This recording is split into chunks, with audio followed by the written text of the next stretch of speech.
Yo, what's up YouTube? I'm Max, and this is my affirmation video from a book I've been copying called Poverty to Power by James Allen.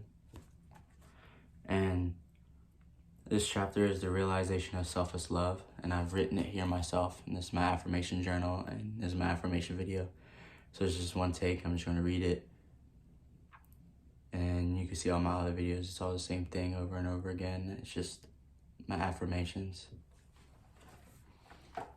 I'm Max, and this is the realization of selfless love. It is said that Michelangelo saw in every rough block of stone a thing of beauty awaiting the master hand. To bring it into reality, even so within reach there repossesses the divine image awaiting the master hand of faith and the chisel of patience to bring it into manifestation. And that divine image is revealed and realized as stainless, selfless love, hidden deep in every human heart, though frequently covered up with the mass hard and almost impenetrable accretions, is which the spirit of divine, those who has spotless essence, is undying and eternal. It is the truth, it is that which belongs to the Supreme, that which is real and which is immortal. 116. Else changes and possesses away. This alone is permanent and imperishable. And to realize this, the love ceaseless indulgence and ceaseless diligence in the practice of the highest righteousness to live in it, in which we become the consciousness and we wish to enter into mortality here and now, is to become one with the truth, one with God, and one with the eternal heart in all things, and to know that the divine and the eternal nature is to reach the love and to understand the experience in which we must work into great persistency and diligence upon your heart and your mind, and you must open up your heart and your patience to keep strong your faith, for there will be much to remove, much to accomplish before the divine image is revealed in all its glorious beauty. Those who strive to reach and to accomplish the divine will be tried to very most uttermost. Else could they acquire the sublime patience without much there is no real wisdom, no real divinity. All their work seemed to be futile, and their efforts appear to be thrown away, and now and then a hasty touch will mar their image, and perhaps they imagine their work is almost completed. They will find that they have imagined the most beautiful form of divine love utterly destroyed, and must happen again. It must begin again with this past bitter experience to guide and help them. But those who have resolutely set themselves to realize the highest and recognize no such thing as defeat, all failures are apparent and not real. Every slip of every fall, every return to selfishness is a lesson learned, an experience gained from which a golden grain of wisdom is extracted, helping striver towards the accomplishment of their lofty object. To recognize this is to enter a way that leads up mostly to the divine. Once come to regard into your failings, your sorrows, your sufferers, you may voice by telling yourself plainly that you are weak and faulty. Where you fall below the true and divine, you will then begin to ceaselessly watch yourself, and to every slip of pain you will show that you are set to work and what you have to remove out of your heart in order to bring more likeness into divine and nearer of perfect love as you proceed day by day, detaching yourself more and more from the inward selfishness, that the love is the ceaseless, gradual becoming revealed to you, and you will becoming more growing and patient and calm when your practices continue. But these tempers of irritabilities are passing away, and a more powerful lust of prejudice cease to dominate and enslave you. Then you will know the divine is awaking within you, that you are drawing nearer to the eternal heart, that you are not far from the selfless love of the possession of the peace and immortality. Divine love is distinguished from human love. In the supreme important in its particular, it is free from partiality. Human loves cling to a particular object to the exclusion of all else. And when that object is removed, great and deep is the suffering of one who loves. Divine love embraces the whole universe, and without clinging to any part, yet contains within itself the whole. Those who come to it are gradually purifying and broadening their human loves until all selfishness as impure elements are burned out of them. Cease from suffering. It is because human loves are narrow and confined and mingled in with selfishness that causes suffering. No suffering can result from that love that is absolutely pure and seeks nothing for itself. Nevertheless, human loves are absolutely necessary as towards steps to the divine, and no soul is prepared to partake of divine love until it has become capable of the deepest and most intense human love. It is only by passing through the human loves and the human sufferings that the divine is reached and realized. All human loves are perishable like the forms of which they cling, but there is a love that is imperishable, and that does not cling to appearances. All human loves are counterbalanced by human hates, but there is a love that emits and no opposite or reaction, divine and free from all taint or self, that sheds its fragrance on all alike. Human loves are always a reflection of the divine love and drawn the soul near to the reality, the love that knows neither sorrow nor change. It is well that the mother, clinging with passionate tenderness to the little helpless form of flesh that lies on her bosom, should we be overwhelmed by the dark waters of sorrow when she sees it laid upon this cold earth, it is well that her tears should flow and that her heart shall ache, for only thus she can be reminded of the ever-set nature of her joys and objects of sense, and be drawn nearer to the eternal and imperishable reality. It is well with the lover, brother, sister, husband, wife should suffer deep anguish and be enveloped in gloom when the visible object of the reflections is torn from them, so that they may learn from their affections towards the invisible source of all, where alone abiding satisfaction is to be found. It is well that the proud, the ambitious, the self-seeking should suffer defeat, humiliation, and misfortune, that they should pass through searching fires of affliction, for only thus can the wayward soul be brought to reflect the enigma of life. Only thus can the heart be softened and purified and be prepared to receive the truth. When the sting of anguish penetrates the heart of human love, when gloom and loneliness and desertion around the soul of friendship and trust, then that is the heart that turns towards the sheltering of love and the eternal, to find rest in its silent place. And whoever comes to this love is not turned away comfortless, not pierced with anguish or surrounded with gloom, and is never deserted in a dark hour of trial. The glory of the divine love can be revealed in the heart of his chastened by sorrow, and the image that is heavenly. Excuse me. Like I said, it's an affirmation video, so it's just one take. The glory of the divine love that can be revealed in the heart that is chastened by sorrow, and the image of heavenly state that can only be perceived and realized when the lifeless, formless creations of ignorance and self are hung away. Only that the love that seeks no personal gratification or reward, that does not make distinctions, and that the heart is behind no heart aches, and can be called divine. People clinging to self and to the comfortless shadows of evil are in the habit of thinking of the divine love as something belonging to God, who is out of reach, as something outside themselves, and that must forever remain outside. Truly the love of God is ever beyond the reach of self. But when the heart and the mind are empty of self, the ceaseless love, the supreme love, the love that of God or good becomes an inward and abiding reality. But in how we may attain this sublime realization, the answer which the truth has always been given will never be given is, this question here is, to empty thyself, and I will fill thee. Divine love cannot be known until self is dead. For self is the denial of love, and how can that which known be also denied? Those who have realized that is the divine and reborn and cease to be swayed and dominated by old elements of self. They are known for their patience, purity, self-control, deep charity of heart, and intolerable sweetness. Divine or selflessness love is not a mere sentiment or emotion. It is a state of knowledge which destroys the dominion of evil and the belief in evil, that lifts the soul to a joyful realization of the supreme God, to the divinely wise knowledge and the love on one that is inseparable.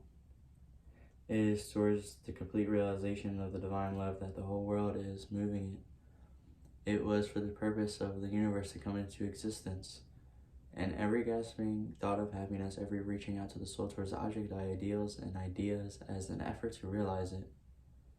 But the world does not realize this love at present because it is grasping at the fleeting shadow of ignorance and its blindness of the substance, and so suffering of sorrow continues and must continue until the world taught by itself and inflicted pains discovers the love that is selfless, and the wisdom that is full of peace. And this is the love, the wisdom, the peace, the tranquil state of mind and heart that may be attained and may be realized, and who are willing to be ready to yield up self, and who are prepared to humbly enter into this comprehension of all of the giving up of self that involves. There is no arbitrary power to this. There is just the universe, and in the strong exchange of fate in which people are bound, that are self-forged, they are chained to which causes suffering because they desire to be so, because they love their chains, because they think their little dark prison of self is sweet and beautiful, and that they desert that prison and they will lose excuse me, they will lose is which really worth having, and indwelling power which forged from the change and built around itself into the dark narrow prison can break away when it desires and wills to do so, and the soul does will to do so when it has discovered the worthlessness of its prison, when long suffering has prepared it for the reception of the boundless light and love. Excuse me. How many words do I have to say? Reception of the boundless light and love. As the shadow follows the form, and as the smoke comes from after the fire, so effect follows cause, and suffering and bliss follow our thoughts and deeds. There is no effect in the world around us but what is hidden or revealed, and the cause is in accordance with absolute justice. Perhaps people reap a harvest of suffering because in the nearest or distant past they have sown the seeds of evil. They reap a harvest of blessedness and bliss, and also a result of their own sowing of seeds of good. Let us meditate upon this, and let us strive to understand it, and we will begin to sow the seeds of good, and will burn up the tares and the weeds of which had formerly grown in the garden of our hearts. The world does not understand the love of selfless because it is engrossed in the pursuit of its own pleasures and cramped within its narrow limits of perishable interests, mistaking its ignorance for those pleasures and interests for real and abiding things. Caught in the flames of fleshly lust and burning with the anguish, sees it as pure and peaceful, beautiful truth, and feeding upon the husk of error and self-delusion honestly, it is shut out from the mansion of all-seeing love. Mansions. Not having this love, not understanding its institute and innumerable reforms which involve the inward sacrifice, and we imagine that our reform is growing right to the world forever, while we can continue to propagate evil by engaging in it in our own hearts. That is only what we call into reform, in which trends the human heart, for all evil has its rise there, and not into the world as ceasing from selflessness and party strife, has learned from the lesson of divine love, has learned from the lesson of divine love, has learned from the lesson of divine love, will it realize the golden age of universal blessedness? Let the rich cease to despise the poor and to condemn the rich. Let the greedy learn how to give, and the lustful how to grow pure. Let the partisan cease from strife and uncharitable and begin to give. Let the envious endeavors rejoice. Envious, let's rejoice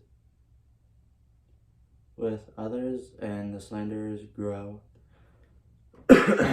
ashamed of their conduct.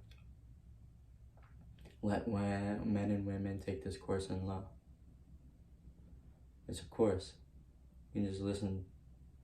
I don't even listen because I listen to myself right now. The golden age is in hand. It's my iPhone 11. It's all you need. Those who purify their own heart in the words of the greatest benefactors, yet that the world is what we be for many ages to come, shut out from the age of gold, which is the realization of selfless love. You, if you are willing, you may enter it now by rising above your selfish self. If you will, pass from prejudice, hatred, and in condemning people to gentle to forgiving love, where hatred, disliking all of these things, love does not abide. Love does not understand that language.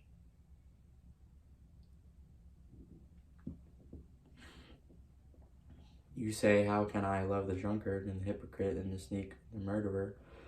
I am compelled to tell you, dislike and condemn them, and you show that you're not acquainted with the great overruling law, for it is possible to attain to such a state of interior enlightenment as will enable you to perceive the train of cause by which these people have become as they are, to enter into their intense sufferings, and to know the certainty of their ultimate purification.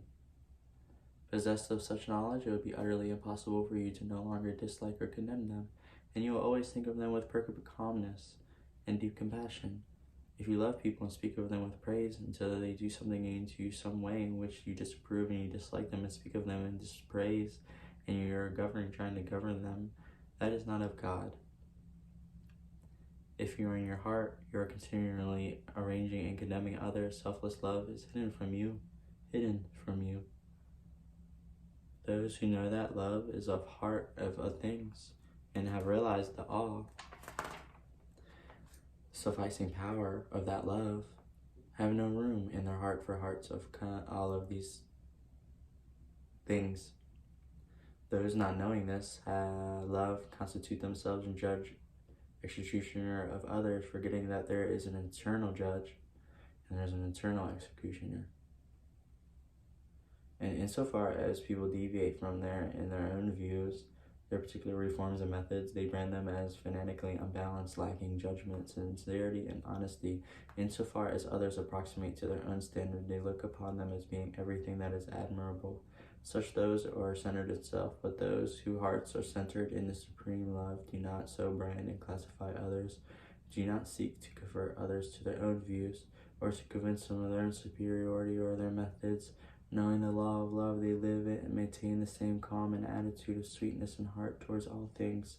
The debased and the virtuous are foolish, and the wise have learned the unlearned. The selfish and the unselfish receive alike benediction of their tranquil thoughts. You can only attain this of the supreme knowledge, this divine love, this unremitting endeavor in self-discipline, and by gaining victory over yourself. Only in the pure heart you see God, and when your heart is sufficiently purified, you will enter into a new birth, in the truth that does not die or change or end in pain or sorrow, and will be awakened within you, and you will be at peace. Those who strive for the attainment of divine love, ever seeking to overcome the spirit, for there is pure spirit knowledge, for which all of these negative things cannot exist in the heart, and it has become incapable of all of these negative things, and it is perfected and fully realized.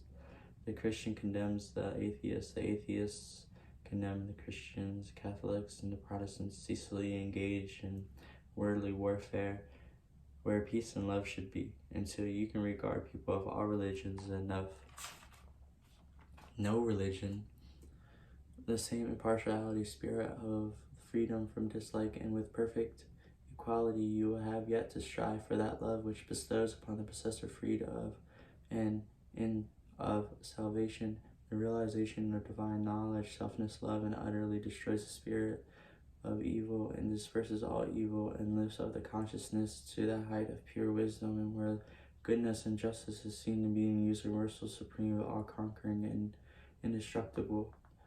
Train your mind in strong and gentle thoughts. Train your heart with compassion. Train your tongue to silence the true words of stainless speech.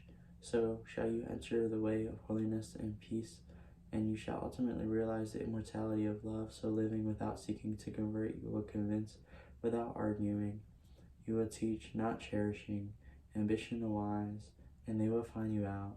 And without striving or gaining others' opinions, you will subdue their hearts.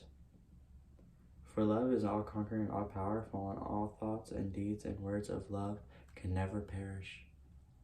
To know that love is universal, supreme, all-sufficing, to be freed from all of these trembles of evil, to be quit of the inward unrest, to know that all people are striving to realize the truth in his own way, to be satisfied, sorrowless, serene. This is peace, this is gladness, this is immortality.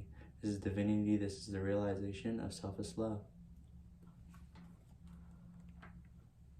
Well, that was the realization of selfless love by James Allen in the book Poverty to Power. This is my affirmation video, one take. I wrote it here and then just read it to you. All the videos have been the same. I'm Max, and I'm out.